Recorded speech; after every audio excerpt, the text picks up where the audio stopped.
Subscribe कीजिए मेरे channel maths with पूजा को और बेल आइकन को दबाना ना भूलें, जिससे आप मेरे मैथ लेक्चर्स को सबसे पहले देख सकें।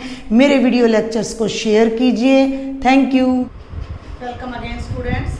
इनवर्स ऑफ द फंक्शन के कॉन्सेप्ट को कंटिन्यू करते हुए अभी हमारे 3 एग्जांपल्स और रह जाते हैं और 2 मेन रिजल्ट्स हैं, थ्योरम्स हैं, जिन्हें हम विदाउट प्रूफ यहाँ पर उनकी स्टेटमेंट को देखेंगे सिर्फ। तो वो एग्जाम्पल्स अब हम कंटिन्यू करते हैं बेटा। ये है example number 26। Consider a function f from n to n, natural से natural, g from n to n, and h is a function from n to the set of real numbers such that defined as fx is equal to 2x, means x की image उसका double है, gy is equal to 3y plus 4, means y की image y के triple से 4 ज़्यादा है, and h के under किसी भी एलिमेंट की इमेज साइन z को रिलेट करती है जाकर for all x y z in natural, then show that तीनों फंक्शंस की कंपोजिशन हमने यहाँ दिखानी है। H o g o f is equal to h o g o. Clear? तो बहुत आसान सा क्वेश्चन है, हम इसकी लेफ्ट साइड लेकर चलते हैं।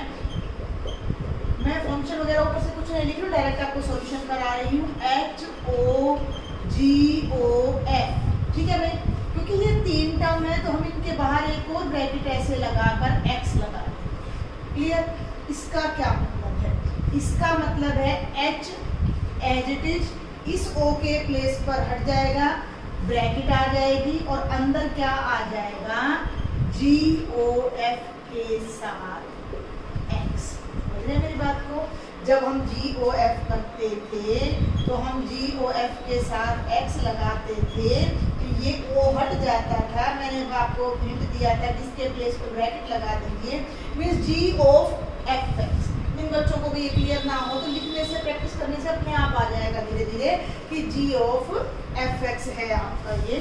अब इसको हम फिर ओपन करते हैं तो एच बाहर, ब्रैकेट, इसको फिर ओपन करते हैं जी ऑफ एफ एक्स। ठीक है भाई, जी ऑफ एफ एक्स। और अब हम इनकी वैल्यूज को पुट करते हुए चलते हैं तो h बाहर, g बाहर, f ऑफ x का मतलब 2x, ध्यान देंगे, यानी कि ये हो गया g ऑफ 2x।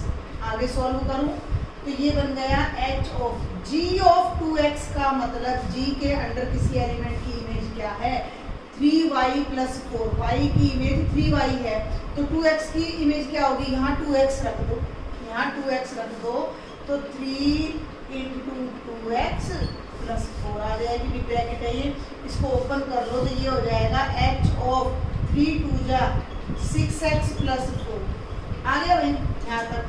h के अंडर जो भी एलिमेंट है उसकी इमेज साइन z है, z की इमेज साइन z है तो भाई 10 की इमेज साइन 10 हो जाएगी, 15 की इमेज से साइन 15 हो जाएगी, तो 6x प्लस 4 की इमेज क्या हो जाएगी, ये हो जाएगी साइन ऑफ 6x प्लस 4। ये हमारी लेफ्ट हैंड साइड का आंसर आ जाता है। यहीं पर मैं आपको इसको इरेज करके एक बार राइट हैंड साइड और सॉल्व कर देती हूँ, बीच में थोड़ा पार्टीशन लेकर। तो अब हम ले लेते हैं भाई राइट हैंड साइड, उल्टा हो गया, वैसे लेफ्ट की तरह आना चाहिए था। राइट हैंड साइड हमारी है h o g o F और पूरे के साथ मैंने यहाँ लगा दिया x। पहले इसको हटाना है, इसके प्लेस पर एफ एक्स आएगा, एच ओ जी, ठीक है, और इसके साथ यहाँ आ जाएगा fx, और fx की वैल्यू कितनी है, 2x है, तो ये हो जाएगा h o g of 2x। अब हम दो फंक्शन की कंपोजिशन कर चुके हैं तो ये h g of 2x, h बाहर, इस o के प्लेस पर ब्रैकेट आ जाएगी और ये हो जाएगा भाई g of 2x। g of 2x का क्या मतलब है, यहाँ 2x लगा दीजिए तो h ऑफ, ध्यान देंगे इस पर, ये हो गया 3 इंटू 2x प्लस 4। क्लियर? तो ये हो जाएगा h ऑफ 3 2 जा 6x प्लस 4 और ये बिल्कुल वही चीज आ जाती है जो हमारा हो जाएगा sine of 6x plus 4, which is equation number 2, and from 1 and 2 you can write that this result is equal to this. ये एक एग्जाम्पल है, लेकिन इस एग्जाम्पल के बेस पर हमारे पास एक थ्योरम है जिसका हमने कोई प्रूफ नहीं करना है। कंपोजिशन के जनरल रिजल्ट को वो दिखाती है थ्योरम। आपने जस्ट उस थ्योरम को रीड कर देते हैं कि तो ये है आपकी थ्योरम नंबर 1 और वो थ्योरम नंबर 1 आपकी क्या स्टेट करती है कि if f is a function from x to y, g is a function from y to z and h is a function from z to s, then ये result hold करता है कि composition of HOGOF is equal to HOGOF। ठीक है भाई, एक तरह से हम इसे एसोसिएटिविटी कह सकते हैं। हम एसोसिएटिविटी में क्या करते थे, एडिशन में a plus B plus C is equal to a plus B plus C. तो ये एक तरह से कॉम्पोजिशन इज एसोसिएटिव, ये रिजल्ट हमारा आ जाता है। तो ये थ्योरम हम जहाँ भी कोई क्वेश्चन आता है डायरेक्ट अप्लाई करेंगे विदाउट एनी प्रूफ। ये है बेटा एग्जाम्पल नंबर 27। स्टेटमेंट इतनी बड़ी है कि आधा व्हाइट बोर्ड ने कवर कर लिया है, बट क्वेश्चन डिफिकल्ट नहीं है। f is a function from set 1 to 3 to abc and g is a function from set abc to apple ball cat। पहले हम तीनों सेट्स को नाम दे देते हैं। ये a सेट है, ये b सेट है, ये b सेट है और ये अपना c सेट है। तो मैं इस क्वेश्चन को आपको डायग्राम की एरो डायग्राम की हेल्प से कराना चाहूँगी। Defined as f of 1a, f of 2b, f of 3c, g of a apple, g of b ball, g of c cat। ठीक है, show that f G and GOF are invertible, तीनों invertible हैं। F inverse निकालें, G inverse निकालें, find and GOF inverse निकालें, clear, and show that GOF inverse is equal to F inverse OG inverse. एक ही question के बहुत सारे पार्ट्स यहाँ हैं, तो हम इसे थोड़ा सा डायग्राम की हेल्प से करते हैं जिससे हमें समझने में आसानी हो जाए। ये A है, ये B है। A में हमारे एलिमेंट्स हैं 1 2 3, B में हमारे एलिमेंट्स हैं A B C और यहाँ से यहाँ तक हमारा फंक्शन डिफाइन हो रहा है F। और F कैसे डिफाइन हो रहा है, ये देखो 1 की इमेज A है, 2 की इमेज B है और 3 की इमेज C। क्लियर हो गया। अब भाई इसको पहले हम इसी को पकड़ लेते हैं कि show that F is invertible. किसी भी फंक्शन को इन्वर्टिबल दिखाने के दो तरीके हैं। पहला तरीका मैंने लास्ट लेक्चर में आपको बताया था कंपोजिशन की हेल्प से कि हम एक नया फंक्शन ढूंढते हैं और इन दोनों की कंपोजिशन आइडेंटिटी के ऊपर दिखा देते हैं। दूसरा तरीका क्या है कि अगर कोई फंक्शन, देखो ये क्या कह रहा है, बीच में बात रह गई कि अगर शो करें कि फंक्शन इन्वर्टिबल है, तो आपको एक रिजल्ट और बताया था मैंने कि अगर कोई फंक्शन 1 1 एंड 1 2 हो तो वो इन्वर्टिबल होता है। तो आप यहाँ डायरेक्ट भी लिख सकते हो कि ऑब्वियसली f is 1 1 and 1 2। 1 1 दिखाई दे रहा है क्योंकि एक एलिमेंट की A की इमेज है, हर एलिमेंट की B इमेज यहाँ पर है, तो इसका मतलब f is क्या हो जाएगा, इन्वर्टिबल। हम इस बात को इतना लिखकर भी छोड़ सकते हैं। अब हमें f का इनवर्स फाइंड करना है, तो हम देख लेते हैं कि f का इनवर्स क्या होगा। तो इनवर्स मैंने आपको क्या बताया था, उल्टा होता है। तो f इनवर्स एक फंक्शन हो जाएगा ABC से 1 2 3 तक, ABC से कहाँ तक हो जाएगा, 1 2 3 तक।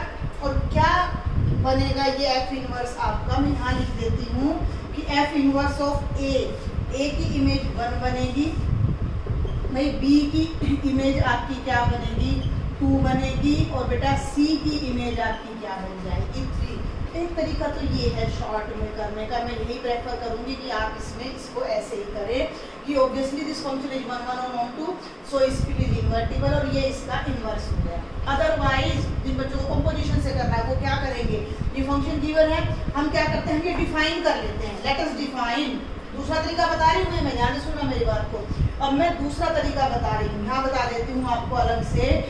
लेट अस डिफाइन, हम क्या डिफाइन कर लेते हैं, f इनवर्स कहाँ से कहाँ तक, A B C से कहाँ तक, 1 2 3 तक। ये थोड़ा लंबा पड़ता है और इस तरह के क्वेश्चन एग्जाम पर्पज से नहीं आते, जस्ट आपकी अंडरस्टैंडिंग को एनहांस करने के लिए होते हैं।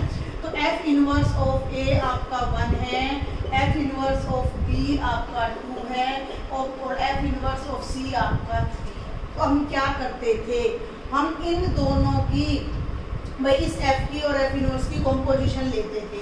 ठीक है, तो f इनवर्स ओवर f दिया मैंने, एक ही एलिमेंट को करके दिखाऊंगी। f का डोमेन है A, ये 1 2 3, तो 1 लगा दीजिए यहाँ पर, 1 पर इसकी इमेज निकालिए। f इनवर्स ऑफ f1 कितना है भैया, A है, तो एफ इनवर्स ए आ गया। एफ इनवर्स ए कितना है? 1 है। समझ आ रही बात? एफ इनवर्स ओ एफ के अंडर 1 की इमेज 1 आ गई। ऐसे ही 2 की इमेज 2 आ जाएगी, 3 की इमेज 3 आ जाएगी। तो F inverse O F I of A के बराबर आ जाएगा, आई ऑफ ए के बराबर आ जाएगा। और एफ ओ एफ इनवर्स आपका आई ऑफ बी के इक्वल आएगा।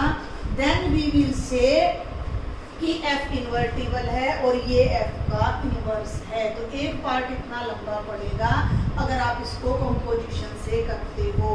तरीका वो भी गलत नहीं है, but it is very length. I think समझ आया होगा। अगर आपने इससे पहले के मेरा लेक्चर देखा जिसमें मैंने क्वेश्चन नंबर 25 तक आपको समझाया है, तो मैंने वहाँ बड़ी कोशिश की है कि आपको कंपोजिशन से कैसे इन्वर्स फाइंड करना सिखाना है। तो यहाँ ये तरीका मैंने कंपोजिशन से बताया और ये मैंने डायरेक्ट बताया, तो आप डायरेक्ट करें वो ज़्यादा बढ़िया रहेगा। अब ऐसे ही अब हम आ जाते हैं सेकंड फंक्शन पर, जो कि है हमारा जी। तो जी को भी हम यहीं पर लिख लेते हैं भाई इसके साथ, क्योंकि हमें कंपोजिशन भी लिखनी है। जी कहाँ से कहाँ तक है? बी से सी तक। तो यहाँ मैं एक सेट सी और बना लेती हूँ जिसमें आपके 3 एलिमेंट्स है, A for apple, B for bat और सी फॉर बैट नहीं है भैया, बी फॉर बॉल और सी फॉर कैट। ए की इमेज एप्पल है, बी की इमेज बॉल है। और इस फंक्शन का नाम हमारा यहाँ से यहाँ तक जो ये फंक्शन जा रहा है ये जी है। थोड़ी देर के लिए इसको भूल जाओ। तो जी भी हमारा 1 1 एंड 2 है।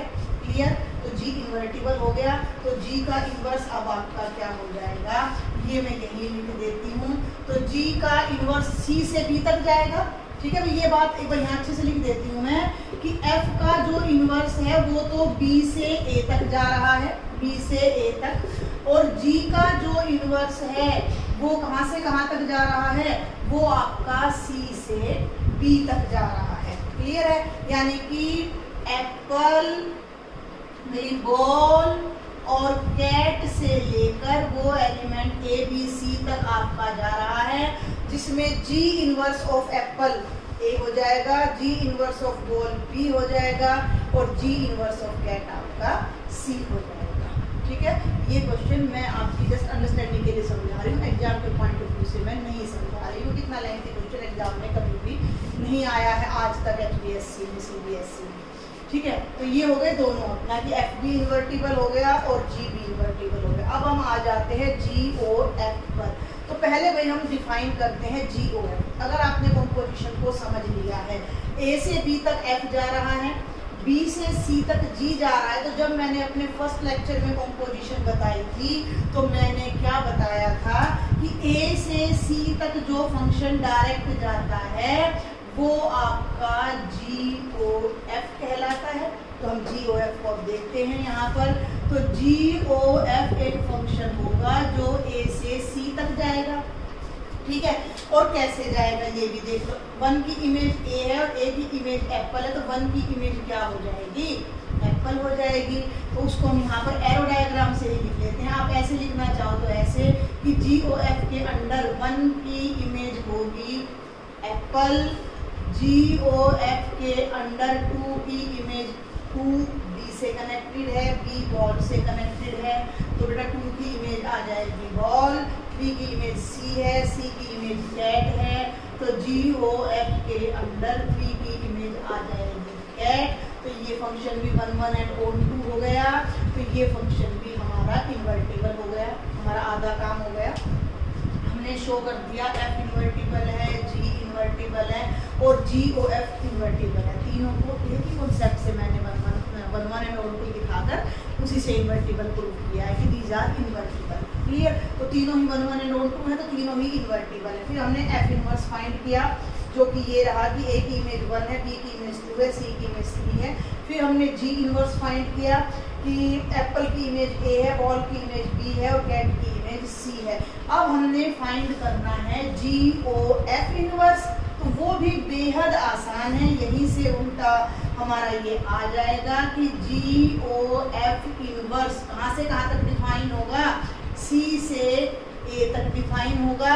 और जी ओ एफ इन्वर्स के अंडर एप्पल की इमेज 1 आएगी, बॉल की इमेज 2 आएगी और कैट की इमेज 3 आएगी। मैं इसको आपको डायग्राम से दिखा देती हूँ। ये सी है, ये ए है, बेटा जी ये आपका एप्पल है, ये बॉल है, ये कैट है, ये ए है, ABC नहीं है भाई, ये ए में तो 1 2 3 है, 1 2 3 है। और ये जो फंक्शन अब हमने लिया है उसका नाम क्या है, GOF का इनवर्स, जो कि ये फंक्शन बन रहा है। क्लियर? तो हमने F इनवर्स फाइंड कर लिया, G इनवर्स फाइंड कर लिया, GOF इनवर्स फाइंड कर लिया। अब हमें केवल एक ये रिजल्ट शो करना है कि GOF का जो इनवर्स है, जो कि ये है, वो F इनवर्स OG इनवर्स के इक्वल है। तो मैं ऊपर का रब करके यहाँ आपको दिखाने की कोशिश करती हूँ कि कॉम्पोजिशन का इनवर्स लेने पर कॉम्पोजिशन उल्टी हो जाती है, ठीक है, उल्टा रिवर्ट हो जाता है। तो देखो भाई GOF का इनवर्स आपके सामने है, वो आपके सामने है।